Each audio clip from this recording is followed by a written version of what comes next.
그러면 이번에는 이쪽 메뉴 한번 작업해 볼게요. 얘를 한번 작업해 볼 건데 얘는 뭐 별거 없죠. 우선은 별거 없는 게 그냥 클릭하면 넘어가게 A링크 달아놨고요. 그 다음에 오른쪽 정렬을 시켰어요. 오른쪽 정렬 그걸 시켰는데 그 부분은 헤더에 가면 작업하면 되겠죠. 헤더. 저는 이제 이 주소 표시는 살짝 지워 놓을게요. 필요 없으니까. 그러면 여기다 작업을 하셔야 돼요. 헤더에다 작업을 할 거예요. 그래서 헤더에는 지금 보면 크게 이쪽에 메뉴 부분이 있고 그 다음에 타이틀 부분이 있고 아이콘 부분이 있어요. 세 개로 분리가 되죠. 그러면 레이아웃이 세 개란 뜻이죠. 세 개란 뜻이에요. 그래서 실제로 여기다 div 곱하기 3이라고 작업한 다음에 또 작업하시면 되는 거예요. 우리가 컨테이너랑 레이아웃을 만들었지만 그 안에 보면 하나, 둘, 세 개의 박스가 있기 때문에 또 세 개 박스 만들면 돼요. 그래서 결국은 모든 레이아웃은요, 레이아웃 속에 레이아웃이 있고 레이아웃 속에 레이아웃이 있기 때문에 레이아웃만 잘 잡으면요 사이트 만드는 거 고생 안 해요.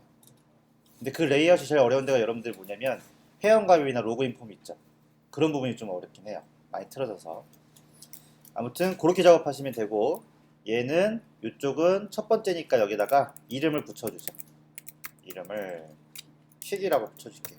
이렇게 퀵이라고 붙여줄 거예요.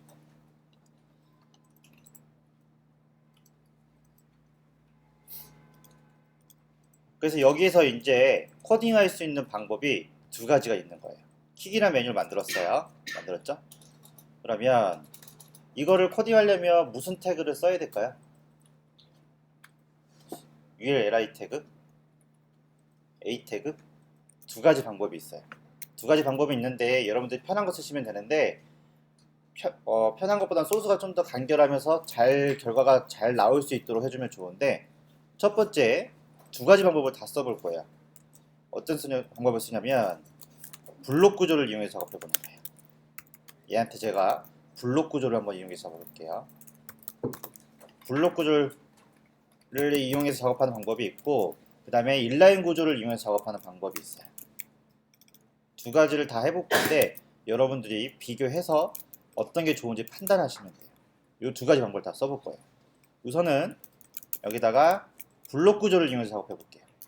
블록 구조는 박스라고 했죠. 박스. 그래서 여기에 ULI 곱하기 A 곱하기 2라고 해주시게 되면 얘는 블록 구조 ULLI를 이용해서 만든 거예요. 그리고 나서 확인해 보면 2를 여기다 붙이면 안 되죠. 2를 여기다 붙여야 돼요. 이렇게 작업해 준 거예요. 그래서 여기다가는 화면을 보면 디자이너 카페라고 되어 있고요. 디자이너 카페. 그 다음에 이쪽은 퍼블리셔 카페. 수진아 왜 안 따라해?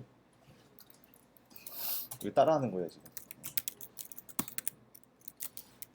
이렇게 두 개를 작업해 줄 거예요.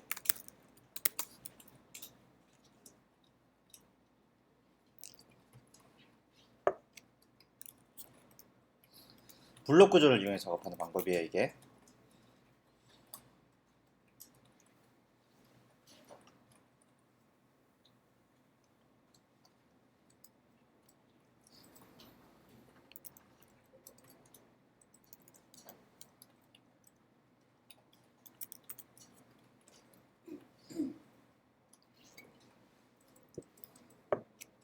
그리고 나서 한번 확인해 보면요. 이 상태에서 확인해 보면 이 상태에서 우리 작업한 거 확인해 보면 들어갔죠? 글씨가 들어갔어요. 글씨가 들어갔어요. 그래서 화면에 보면 블록 구조이기 때문에 블록 구조는 한 영역을 다 자기의 영역으로 생각하기 때문에 한 줄로 나온다고 했어요. 이게 블록 구조고요. 인라인 구조 한번 확인해 볼까요? 인라인 구조. 만약에 이걸 인라인 구조로 만든다라고 하면 이렇게 만들 거예요. 그냥 A 태그만 두 개 있는 거죠. A 태그는 인라인 구조죠. A 태그는 글씨에 쓰는 부분이기 때문에 인라인 구조예요. 가장 대표적인 인라인 구조고 위에 li는 div처럼 마찬가지로 블록 구조예요. 그리고 나서 저장을 또 해볼게요. 그럼 두 개를 만들었어요. 하나는 블록 구조, 하나는 인라인 구조.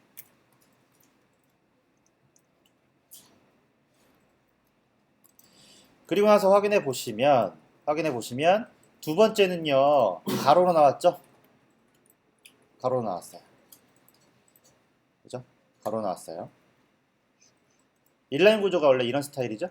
이런 스타일이에요. 그러면 킥이라는 메뉴한테요. 제가 킥이라는 메뉴한테 속성을 줘보죠. 그러면 CSS에 가서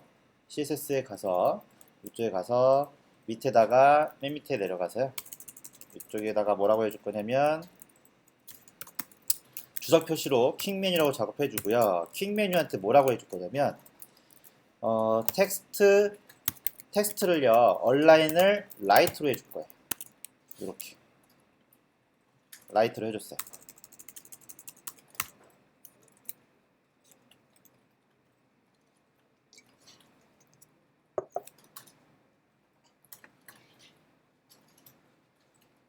텍스트 얼라인 라이트로 해줬어요. 클래스니까 키라고 썼고요. 이 상태에서 확인해 보시면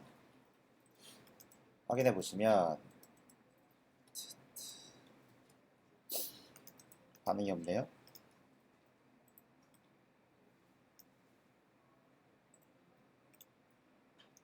이렇게 갔죠. 오른쪽으로 갔죠. 여기까지는 똑같아요. 여기까지는 서로 오른쪽 정렬이 됐어요. 근데 이제 그 다음에 문제가 뭐냐면 블록 구조 같은 경우는요 li 두 개가 있죠. 얘를 가로로 정렬시켜줘야겠죠. 블록 구조를 가로로 정렬시키려면 어떻게 해야 되죠? 블록 구조를 가로로 정렬시키려면 첫 번째 위에 li가 있죠. 얘도 블록 구조이기 때문에 블록 구조를 가운데로 정렬하려면 위에 li한테 플롯을 left라고 줘야 돼요. 플롯을 left라고 주고 제가 플롯 레프트 주면 구조가 깨진다고 했으니까 무조건 상위 박스한테 오버플로 히든을 줘야 된다고 했죠? 아직 정확히 이유를 모른다고 해도 그냥 따라 하시면 돼요. 이렇게 했어요. 이 상태에서 확인해 보면 이게 지금 블록 구조는요 다시 왼쪽 정렬이 됐고요. 인라인 구조는 다시 오른쪽 정렬이 됐어요. 이게 블록 구조하고 인라인 구조의 차이점이에요. 이걸 이해하시면요 코딩이 훨씬 쉬워져요. 이게 왜 그러냐면 분명히 저는 li한테 블록 구조니까요 플롯 레프트를 줘서 정렬시켜줬어요. 정렬시켜줬는데 블록 구조를 플롯 레프트 정렬시켜 주게 되면 인라인 구조 속성은 안 먹혀요. 그래서 인라인 구조만 텍스트 얼라인 라이트가 먹힌 거고 얘는 블록 구조이기 때문에 안 먹힌 거예요.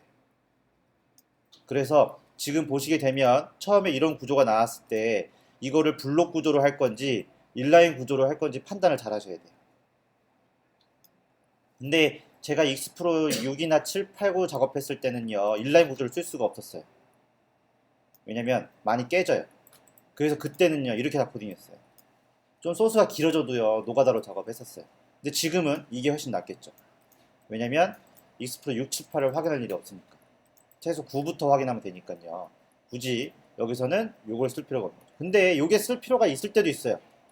백그라운드가 들어간다거나 구조가 좀 다른 형태거나 블록 구조를 써야 되는 경우라면 요게 들어갈 수도 있어요.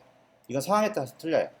그래서 여기서 같은 경우는요 블록 구조보다는 인라인 구조가 훨씬 간단하죠. 소스도요 블록 구조 인라인 구조 하게 되면 이것도 필요가 없죠. 그냥 이렇게 작업하시면 되는 거예요. 그래서 텍스트 얼라인 라이트는요 인라인 구조에서 먹히는 속성이기 때문에 블록 구조에서는 안 먹혀요. 그래서 내가 왜 안 먹히는지 먹히는지를 판단하려면 제일 먼저 블록 구조인지 인라인 구조인지를 판단하는 게 제일 중요해요. 그 개념을 알게 되면 코딩이 엄청 빨라집니다. 코딩이 엄청 빨라져요. 그래서 여기서는 요거 아니니까 블록 구조는 불편하니까 여기서는 끌 거예요. 그래서 여기서는 인라인 구조로 쓰시면 되는 거예요. 됐죠? 인라인 구조를 이렇게 쓰면 끝이에요. 그러면 코딩이 끝난 거죠. 그리고 또 여러분들이 조심해야 될 게 뭐냐면 지금 인라인 구조에 영역이 잡혔기 때문에 여기 백그라운드 컨테이너가 하얀 색깔이 들어가는 거죠. 항상 코딩하실 때 레이아웃 잡으실 때 영역이 들어갔는지 안 들어갔는지 확인하셔야 돼요. 반응형 할 때도 되게 중요하고요. 영역이 잡혀야 속성이 먹힙니다. 안 먹힌 상태에서 그냥 막 감으로 하다 보면 나중에 꼬이기 시작해요. 그러면 또 그거 수정하는 데 시간 오래 걸리고요. 수정에 수정을 더하면 소스가 복잡해져요.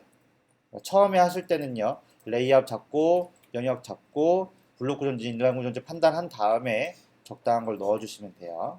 킥 메뉴는 이렇게 해서 끝났어요. 근데 색깔이 좀 이상하죠? 이거는요 A링크를 썼기 때문에 기본값이 A링크는 밑줄에 파란색으로 나오는 거예요. 그래서 요거를 잡아줄 거예요. 어떻게 잡아주냐면 리셋 가서 잡아주면 되겠죠. 리셋 가신 다음에 우리가 여백 초기화까지 작업을 해놨어요. 여백 초기화까지 작업을 해놨으니까 여기다가 A링크 링크 초기화라고 해줄 거예요. 그냥 링크 초기화라고 해도 되겠다.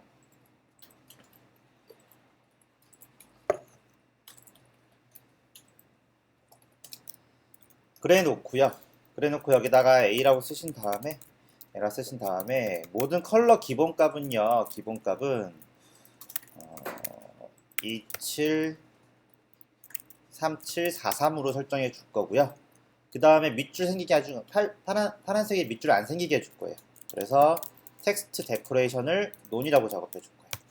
텍스트 데코레이션 오늘 새로 나왔죠? 요거 정리해 주세요. 요거 새로 나왔으니까 이쪽에 CSS에다가 인덱스에 가서 CSS 인덱스죠? 여기다 제가 우선 적어 놓을게요. 좀 이따가 오늘은 정리할 시간을 좀 가져야 될 것 같아요. 이거 정리해야 되고요. 그렇게 해놓고요. 또 뭐가 있냐면 오버라는 게 있어요. 마우스 오버했을 때 보시게 되면 여기다 이렇게 선택할 수 있는 거죠. 이것도 선택의 일종이에요. 이것도. 그래서 에이드링크에 오버했을 때 얘한테 컨트롤 할 수 있는데 그냥 저는 오버했을 때 컬러는 아무거나 적어주죠. 뭐 390 이렇게 아무 컬러나 적어줄 거예요. 그래서 우리가 A링크에 따로 뭔가를 설정하지 않으면 이게 기본값이에요. 이게 기본값. 파란색이랑 밑줄이 마음에 안 들었기 때문에 이걸로 작업해 준 거예요. 되셨죠? 그렇게 하신 다음에 확인해 보면 안 바뀌었죠? 이거 안 바뀌면요 F12 가서요 강력 세로 고침 한번 해주세요. 강력 세로 고침 하시면 바뀔 거예요. 바뀌었죠? 이렇게 검은색에 바뀌었어요. 근데 지금 위에 보면 간격 같은 게 너무 붙어 있고요. 그 다음에 여백 같은 게 없어서 그거는 좀 설정을 해줘야 될 것 같아요. 그거는 그래서 스타일 CSS에 가서 킹 메뉴한테 뭐라고 설정해 줄 거냐면 여백 설정을 해줄 거예요. 그래서 얘한테 A링크한테 컬러는요 하얀색으로 해줄 거고요. 컬러는 하얀색으로 해줄 거고요. 그 다음에 패딩을 줄 거예요. 여기서 또 이제 중요한 게 생기는데 아까 이것까지 설명 안 했네. 패딩을 줄 건데요. 패딩을 어떻게 줄 거냐면 위에는 OPX, 오른쪽에는 0, 아래도 0, 왼쪽은 CPX 이렇게 줄 거예요. 이거 무슨 뜻인지 아시죠? 시계 방향이에요. 위에서부터 위에 오른쪽 아래 왼쪽. 처음에 잘 안 외워주는데 수십 번 쓸 거니까 저절로 외워질 거예요. 그리고 나서 퀵 메뉴에 오버했을 때는 컬러 값을 살짝 CCC로 바꿔줄 거고요.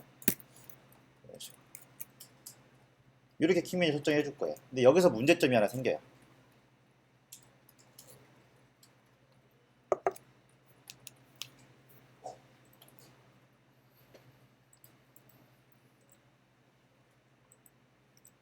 되셨죠? 여기까지? 여기서 무슨 문제점이 생기냐면요. 확인해보면 지금 여백이요 늘어났어요.